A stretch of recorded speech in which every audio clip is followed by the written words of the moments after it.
Hello friends, and stay with me for the next few minutes because what I'm about to walk you through could genuinely be worth thousands of dollars a year to you.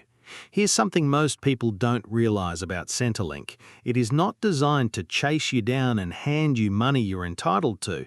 It's designed to respond when you ask. If you don't ask the right question, fill in the right form, or tick the right box, the system simply assumes you don't want it, even if you qualify completely. Right now, in 2026, there are payments, cards and top-ups sitting on the table for hundreds of thousands of older Australians who have never claimed them. Some don't know these entitlements exist, others assume they earn or own too much to qualify, and in a lot of cases, that assumption is flat out wrong, especially after this year's rate changes. And a few have simply never been told that the paperwork exists at all. Today I'm walking you through 7 of these. Some of you will qualify for 1, some of you will qualify for 4 or 5. By the time we're done, you'll know exactly which ones apply to your situation and exactly what to do next. Before we dive in, if this is your first time here, hit subscribe and turn on notifications. I say this every video, but it matters more than you'd think. Centrelink adjusts its rates and thresholds in March, July and September every single year. A rule that ruled you out in 2024 might not apply to you anymore in 2026. The people who follow this channel find out when that happens. Everyone else just keeps missing out, quietly, fortnight after fortnight. Right, let's get into it. Let's start with the one that catches out self-funded retirees more than any other. If you've built up a decent super balance or own shares and investment property, you might have written yourself off from ever getting Centrelink support. Fair enough, you probably don't qualify for the age pension itself. But here's what almost nobody tells you. The Commonwealth Seniors Health Card doesn't care what you own. It only looks at what you earn. There's no assets test at all, none. You could have a 7-figure share portfolio and still qualify, provided your assessable income sits under the threshold. As it stands in 2026, that's roughly $101,105 a year for a single person and around $161,768 combined for a couple. Superannuation sitting in accumulation phase generally isn't counted either, which surprises a lot of people who assumed the opposite.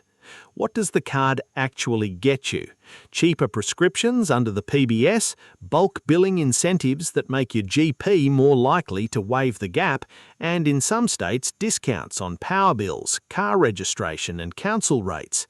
For someone managing a chronic health condition, that's not pocket change. That can be real hundreds of dollars a year in medication costs alone. The mistake people make is assuming that because they were rejected for the age pension, there's nothing left to apply for. Wrong. The age pension and the seniors health card run on completely different tests. Reapply separately. This one costs private renters more money than almost anything else on this list, purely because it isn't automatic. If you're on the age pension and renting privately, not in public housing, not boarding with family, you may be entitled to rent assistance on top of your regular payment. But here's the catch. Centrelink doesn't know what you pay in rent unless you tell them. There's no automatic detection, no cross-checking with your landlord. If your lease details aren't logged and current in your Centrelink record, this payment simply sits there unclaimed.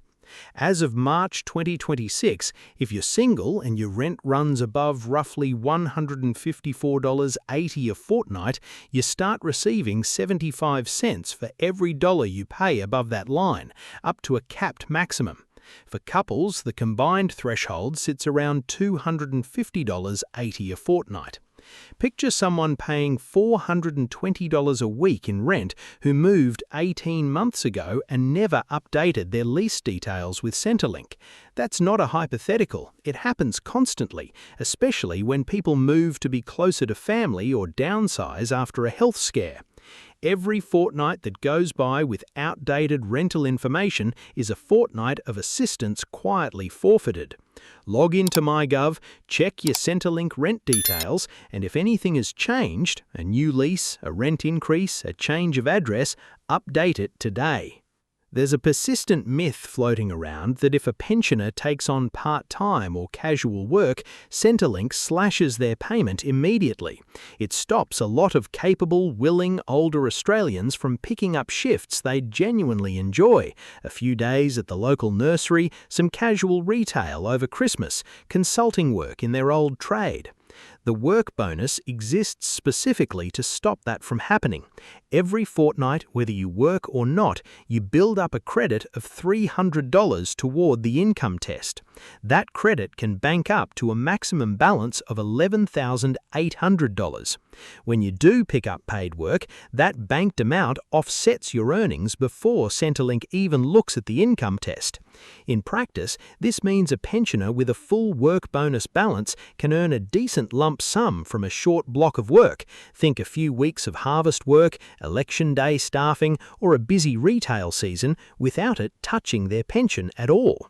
The part people miss is that the credit accumulates automatically, but plenty of pensioners either don't know it exists or wrongly assume any paid work will cost them dollar for dollar. If you've been turning down work out of fear of losing your pension, it's worth checking your work bonus balance through MyGov before you say no again. For pensioners who are asset-rich but cash-poor, owning the family home outright but living week to week on the pension, this next one deserves real attention. The Home Equity Access Scheme lets you borrow against the equity in your home, with the government as the lender and the loan secured against the property itself. You choose how much you draw down up to a set limit based on your age and home value, and the debt is only repaid when the home is eventually sold, typically after you've passed away or moved into aged care. This isn't the same as taking out a reverse mortgage with a bank. Interest rates on this scheme tend to sit meaningfully below what commercial lenders charge, and there are consumer protections built in, including a no negative equity guarantee, meaning you or your estate will never owe more than the home is worth. This isn't right for everyone. It does reduce what's left in your estate, and it's worth having a proper conversation with a financial counsellor before you sign anything. But for someone sitting on a fully paid-off house and struggling to cover an unexpected vet bill, a hot water system, or a hip replacement waiting list gap, it's an option that a huge number of older Australians simply don't know exists. If you're already on the age pension, you've likely got a pensioner concession card sitting in your wallet.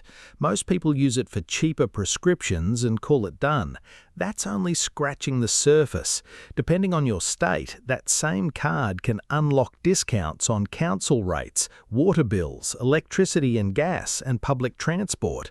It can also get you a free annual eyesight test through a bulk billing optometrist, subsidised hearing aids and hearing services through the Commonwealth Hearing Services Program, and free mail redirection through Australia Post if you move house. The reason this one belongs on a hidden payments list, even though the card itself is automatic, is that the concessions attached to it are almost never automatic. Your energy provider doesn't apply a pensioner discount unless you call and ask. Your local council doesn't reduce your rates notice unless you lodge the paperwork.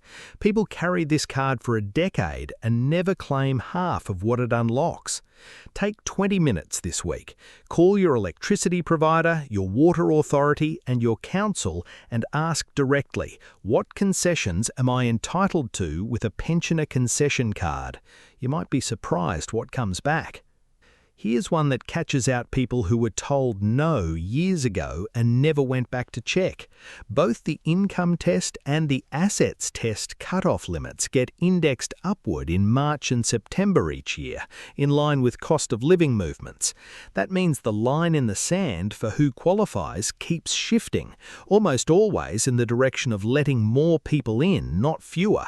As one recent real example illustrates, a single homeowner with around $715,000 in assessable assets was knocked back for the pension when the cutoff sat at $714,500. A matter of months later, once the March 2026 indexation lifted that cutoff to $722,000, the very same person qualified for a small part pension, and that part pension, even a modest fortnightly amount automatically brings the pensioner concession card with it, unlocking everything we just covered in Section 5.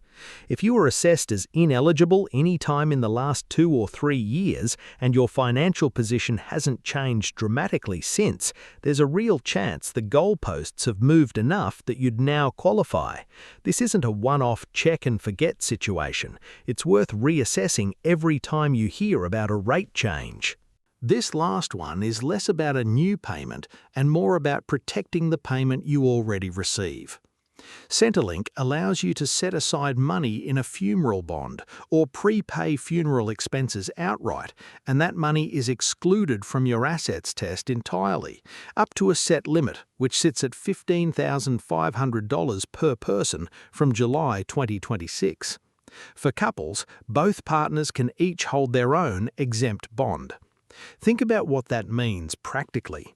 If you're sitting close to an assets test threshold and a few $1,000s in savings is the difference between a full pension and a reduced one, moving that money into a genuine funeral bond can lower your assessable assets and lift your fortnightly payment, while also taking a difficult, stressful decision off your family's plate later on.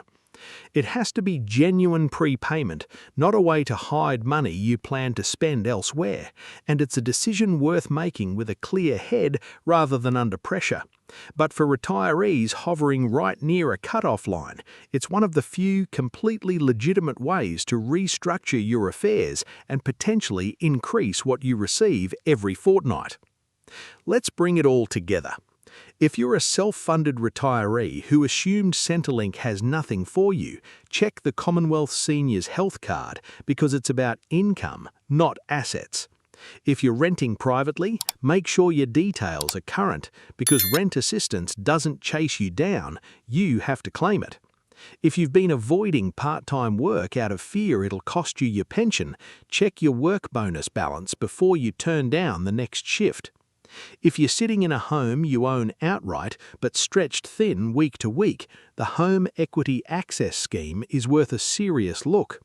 If you've already got a pensioner concession card, make a few phone calls this week and find out exactly what it unlocks in your state. If you were told no in the past, check again. The thresholds move twice a year and they've been moving in your favour. And if you're close to an asset threshold, a genuine funeral bond might be the difference between a full and a part pension. None of these are secrets exactly. They're rules that already exist, sitting in plain sight, waiting for someone to ask the right question. The people who ask get paid. The people who don't quietly go without. If this helped, do 2 things for me. Hit subscribe because these rates shift again in September and I'll be breaking down exactly what changes and who it affects. And send this to someone you know who's retired, a parent, a neighbour, an old workmate, because there's a good chance they're missing out on at least one of these without even knowing it. I'll see you in the next one.